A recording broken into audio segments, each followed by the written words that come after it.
আসসালামু আলাইকুম, সবাইকে জুম্মা মুবারক। কেমন আছেন সবাই? সকালে ঘুম থেকে উঠেই গোসল করে ফেললাম। এরপর আঙ্কেলের সাথে বেরিয়ে পড়লাম তার পোষা কবুতর দেখতে। কবুতরগুলো দেখতে অনেক সুন্দর লাগতেছিল, কারণ এইখানে বিভিন্ন প্রজাতির কবুতর ছিল।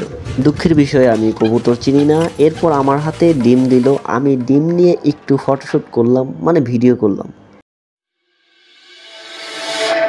এরপর বাজারের দিকে রওনা দিলাম, কারণ আজকে গরুর মাংস রান্না করব।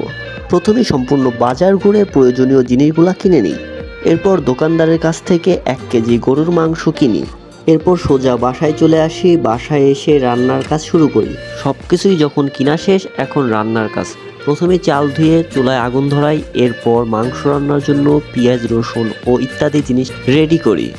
এরপর মাংস রান্না করি। রান্নাটা অনেক সুন্দর হয়। খাবারটা অনেক মজা হয়েছিল।